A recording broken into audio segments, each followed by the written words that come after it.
अस्सलाम वालेकुम जी बच्चों, कैसे हैं आप? ठीक ठाक हैं? हाँ जी बच्चों, एक्सरसाइज 1.2 का क्वेश्चन नंबर 2 हमने करना है स्टार्ट। बट उससे पहले ना ये कुछ लॉज ये आपको आने चाहिए। हम आगे आने वाले क्वेश्चन में ना ये यूज़ करेंगे।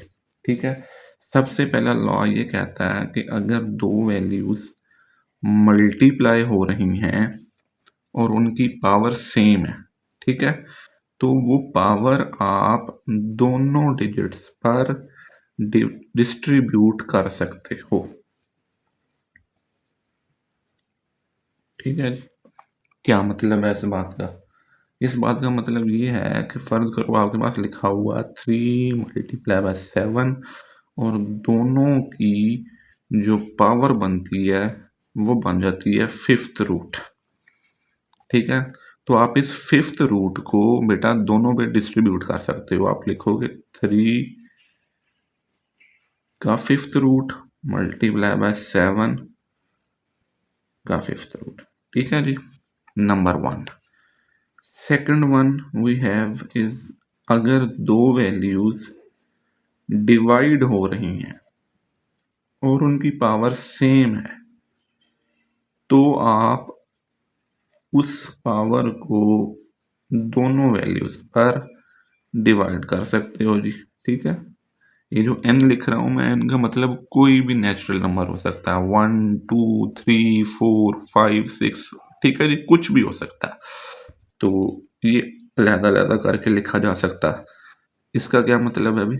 इसका ये मतलब है कि 3/7 अगर लिखा हुआ है हमारे पास और ये स्क्वायर रूट है इनका, तो आप लिख सकते हो 3 का स्क्वायर रूट अलहदा ओवर 7 का स्क्वायर रूट अलहदा। ठीक है जी। थर्ड वन थर्ड वन ये है जी कि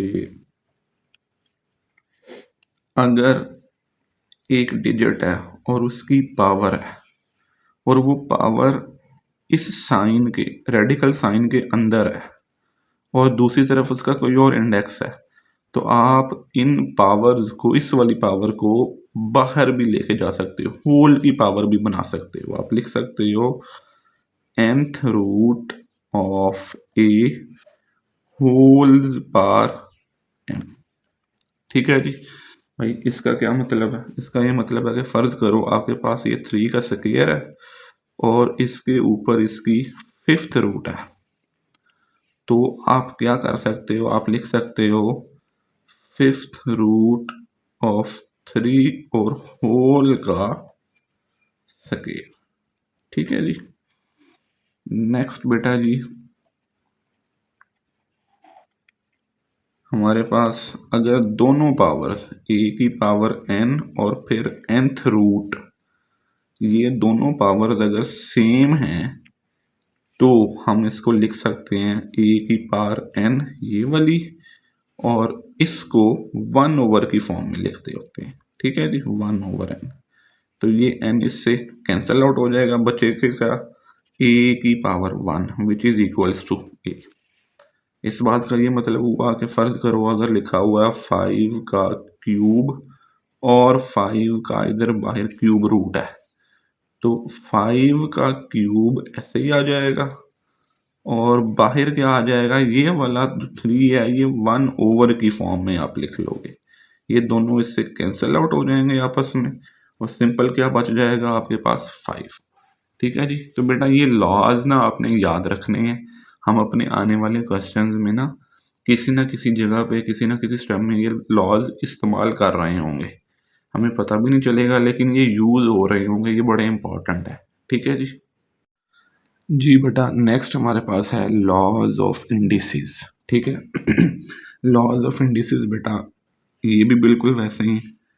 फर्ज करो कि अगर आपके पास दो वैल्यूज हैं और वो मल्टीप्लाई हो रही हैं और उनकी पावर डिफरेंट है, बेस एक जैसी है और पावर डिफरेंट है, तो आप उसको लिख सकते हो a की पावर m प्लस n। ठीक है जी। इस बात का क्या मतलब हुआ? इस बात का ये मतलब हुआ कि आपके पास लिखा हुआ है 3 की पावर 5 डॉट, ये जो डॉट है ना ये मल्टीप्लीकेशन को रिप्रेजेंट करता है कि ये दो वैल्यूज मल्टीप्लाई हो रही हैं। 3 की पावर 5 डॉट कर दोगे 3 की पावर 2, तो आप लिख सकते हो 3 को एक दफ़ा लिखोगे वो बेस है, ऊपर बनेगा 5 प्लस 2, तो आप लिख सकते हो 3 की पावर 7। ठीक है जी। नेक्स्ट है बेटा जी कि अगर a की पावर m और होल की पावर n है, दो पावर्स आ गई, ठीक है, तो वो दोनों पावर्स को आप आपस में मल्टीप्लाई करवा के लिख सकते हो। ठीक है जी। इसकी एग्जांपल देखो, फर्ज करो आपके पास लिखा हुआ 3 का स्क्वायर और होल की पावर 7, तो आप लिख सकते हो 3 की पावर 14। ओके जी। Third one we have is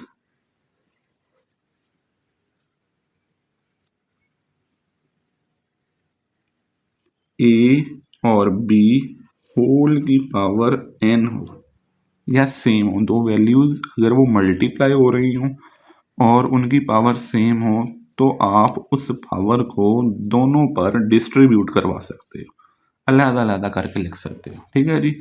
इसकी भी एग्जांपल देखो, फर्ज करो आपके पास लिखा हुआ है 5 मल्टीप्लाई बाय 6 और होल की पावर लिखा हुआ 3, तो आप इसको लिख सकते हो 5 का क्यूब मल्टीप्लाई बाय 6 का क्यूब। ठीक है जी।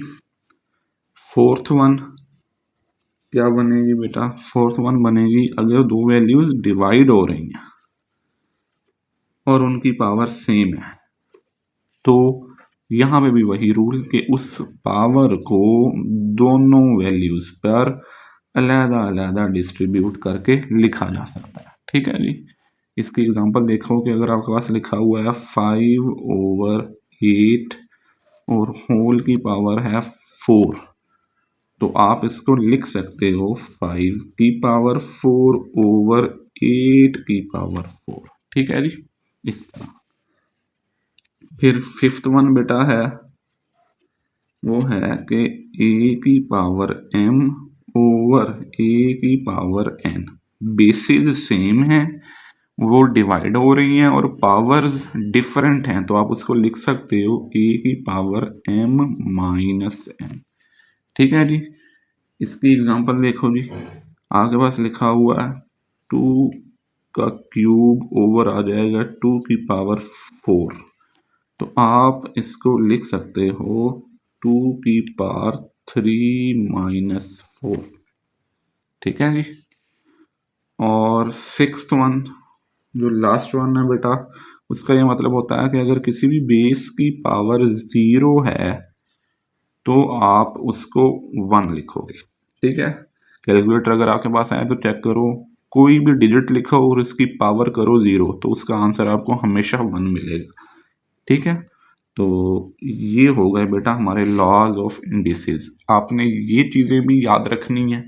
नेक्स्ट जो हम क्वेश्चन नंबर 2 स्टार्ट करेंगे इस एक्सरसाइज 1.2 का, उसके अंदर ये दोनों प्रॉपर्टीज लॉज ऑफ रेडिकल और लॉज ऑफ इंडिसेस, ये दोनों चीज़ें यूज हो रही होंगी। ठीक है। इनकी मदद से हम वो क्वेश्चंस का सॉल्यूशन करेंगे।